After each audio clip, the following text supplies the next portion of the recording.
नमस्कार मित्रांनो, तुमचं स्वागत आहे आपल्या यूट्यूब चॅनेलवर. जिथे आपण सुरुवात करत आहोत इंडियन पॉलिटी, भारतीय राज्यव्यवस्थेतील ऐतिहासिक पार्श्वभूमी बघत असताना आपल्याला पहिल्यांदाच बघायचं आहे की त्यामध्ये प्रामुख्याने दोन टप्पे बघता येतात. त्यामध्ये पहिल्या टप्प्यामध्ये 1773 ते 1858 पर्यंतचा जे कायदे पार्लमेंटने बनवलेले आहेत ते आपल्याला बघायचे आहेत. त्यानंतरचा 1858 नंतर 1949 ब्रिटिश पार्लमेंटने भारतासाठी काही कायदे बनवलेले आहेत ते आपल्याला बघायचे आहेत. ते बघत असताना पहिल्या टप्प्यामध्ये रेग्युलेटिंग ऍक्ट, त्यानंतर सुधारणा कायदा 1881, त्यानंतर पिट्स इंडिया ऍक्ट, त्यानंतर आपल्याला बघायचं आहे की 1886चा कायदा, त्यानंतर चार्टर्ड ऍक्ट सिरीज ही बघायची आहे आपल्याला.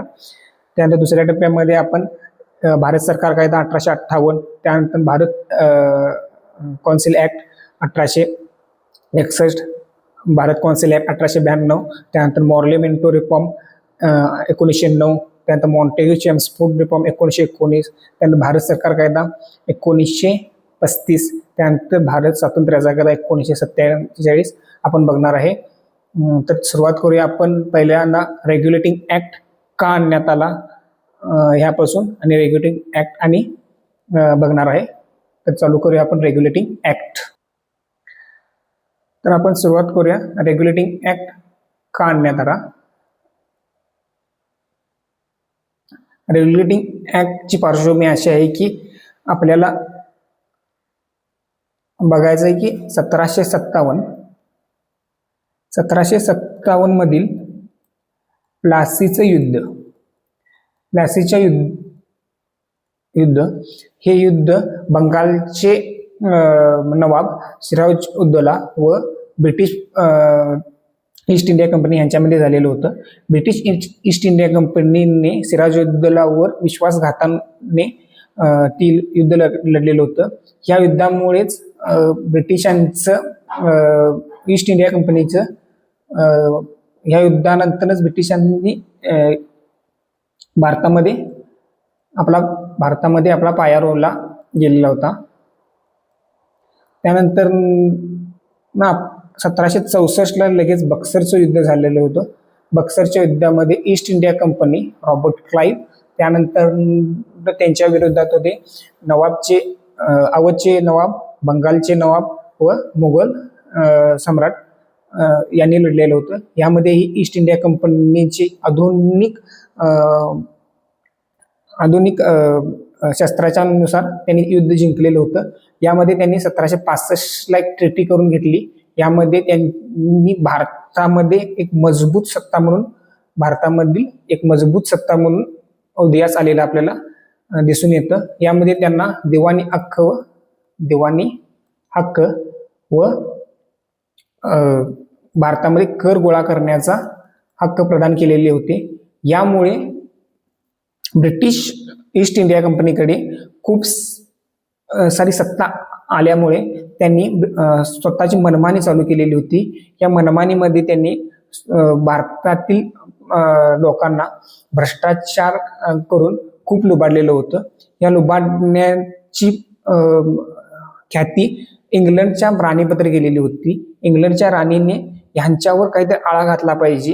यांच्यावर आर्थिकदृष्ट्या ते सबळ झाल्यामुळे इंग्लंडमध्येही सत्ता हस्तांतर किंवा सत्तेमध्ये त्यांनी हस्तक्षेप घेण्यास चालू केलेलं होतं. त्यामुळे इंग्लंडच्या राणीने यांच्यावर नियंत्रण आणण्यासाठी काहीतरी करायला पाहिजे, ह्यासाठी त्यांना संधी मिळाली. त्यामध्ये 1771 मध्ये त्यांना ती संधी मिळालेली होती. त्यामध्ये यांनी भ्रष्टाचार करून ईस्ट इंडिया कंपनीला लॉसमध्ये घालवलेलं होतं. या लॉसची भरपाईसाठी त्यांनी ब्रिटनच्या बँकेमधून काही पैसे किंवा लोन स्वरूपात पैसे मागण्यास सुरुवात केली. ही सुरुवात केल्यामुळे राणींनी ह्याचाच फायदा उचलून तेव्हानी आम्ही लोन देऊ, पण काही आमच्या अटी आहेत त्या मान्य कराव्या, या अटींनाच त्यांनी रेग्युलेटिंग ऍक्ट असं संबोधण्यात आलेलं होतं. ह्या रेग्युलेटिंग ऍक्टमध्ये ह्या रेग्युलेटिंग ॲक्टमध्ये त्यांनी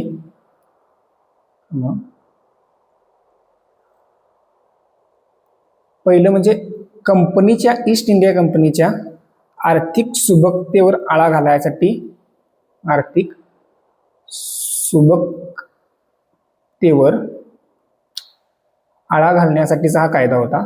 त्यानंतरनं त्यांच्यावर नियंत्रण कोणाचं तरी पाहिजे, ईस्ट इंडिया कंपनीवर भारतामध्ये नियंत्रण कोणाचं तरी पाहिजे, त्यासाठी त्यांनी हा कायदा आहे त्यांच्या ईस्ट इंडिया कंपनीच्या राजकीय व व्यापारी कामावर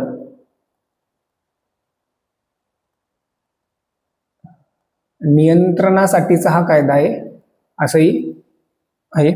त्यानंतरनं आपण सिक्वेन्स वाईज 1700 रेग्युलेटिंग ऍक्ट,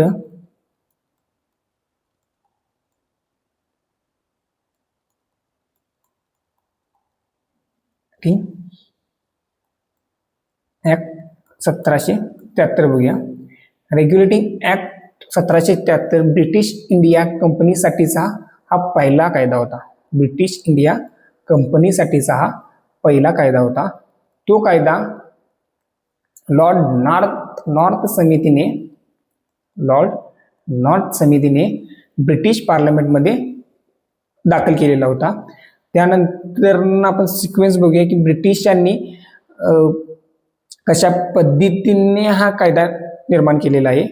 यामध्ये आपल्याला पहिल्यांदा दिसून येईल की ब्रिटिशांनी बंगालचे जे गव्हर्नर जनरल होते, बंगालचे जे गव्हर्नर होते, त्यावेळी जे गव्हर्नर होते वॉरन हेस्टिंग, त्यांनाच त्यांनी बंगालचे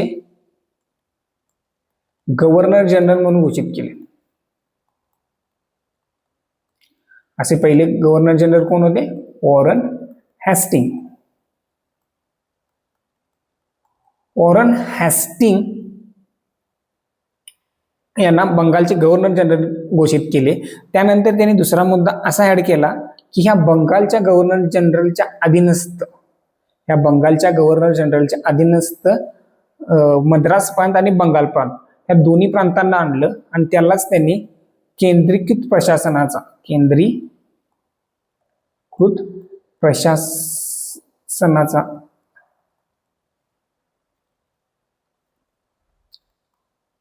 यातूनच त्यांनी केंद्रीकृत प्रशासनाचा पाया रचला गेला. यामध्ये आपल्याला दिसून येईल की बंगाल प्रांताच्या अधीनस्थ मुंबई किंवा बॉम्बे व मद्रास प्रांताला आणण्यात आलेलं होतं. त्यांना बाहेरील व्यापार व युद्ध कोणतेही असेल तर त्यासाठी बंगालच्या गव्हर्नर जनरलची त्यांना परमिशन घेण्याची गरज भासत होती. त्यानंतर त्यांनी ह्या बंगालच्या गव्हर्नर जनरलसाठी, ह्या बंगालच्या गव्हर्नर जनरलसाठी गव्हर्नर जनरल इन कौन्सिल निर्माण केली. गव्हर्नर जनरल इन कौन्सिल तयार केली. त्यामध्ये 4 सदस्य होते. या 4 सदस्यांच्या मध्ये त्यांनी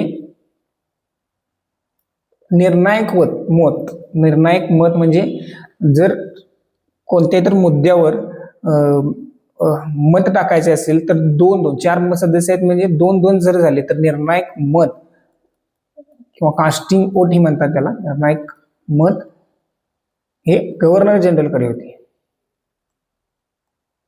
निर्णायक मत कोणाकडे होते? गव्हर्नर जनरलकडे होते. यानंतर त्यांनी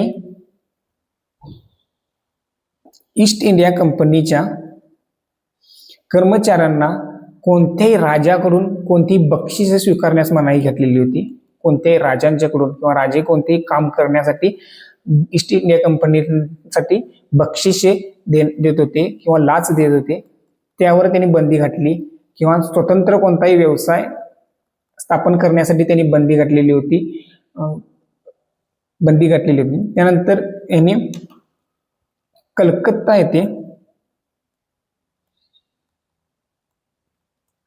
येथे सुप्रीम कोर्टची स्थापना केलेली आहे. आपल्याला दिसून येईल की त्यांनी सुप्रीम कोर्टची स्थापना केलेली आहे 1774 मध्ये. त्यामध्ये एक मुख्य न्यायाधीश प्लस 3 न्यायाधीश होते. एक मुख्य न्यायाधीश म्हणजे एलिझा इम्फे नावाच्या मुख्य न्यायाधीश होत्या. ह्या सुप्रीम कोर्टला त्यांनी काही अधिकार दिलेले होते. त्यामध्ये दिवाणी, फौजदारी व धर्मविषयक अधिकार दिले होते. म्हणजे निश्चित असं काय नव्हतं, हे एवढे एवढे मुद्दे होते असं त्यांना सांगितलेलं होतं. त्यानंतर त्यांनी 1765ला रॉबर्ट क्लाइव्हने जो दुहेरी शासन व्यवस्था लागू केलेली होती ती पूर्णतः फेल गेलेली व्यवस्था होती. दुहेरी शासन व्यवस्था ती 1772 मध्ये त्यांनी रद्द केली. त्यानंतर कंपनीसाठीचे त्यांनी इथून सुरुवात केली की कंपनीसाठी 20 वर्ष एकाधिकार, म्हणजे फक्त कंपनीच भारतभर व्यापार करू शकते, हा एकाधिकार ईस्ट इंडिया कंपनीकडेच ठेवण्यात आलेला होता. पण आपल्याला नंतर दिसून येईल की 1781 ला यांनी परत सुधारणा कायदा म्हणून एक कायदा आणण्यात आला. या कायद्याला सेटलमेंट ऍक्ट असे म्हणतात.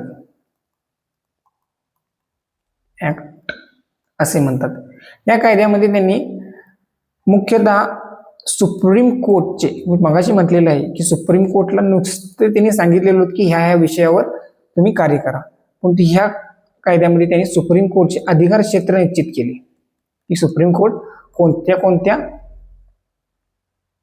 ह्याच्यावर निर्णय देऊ शकतात का मुद्द्यावर, हे त्यांनी निश्चित केलेलं होतं.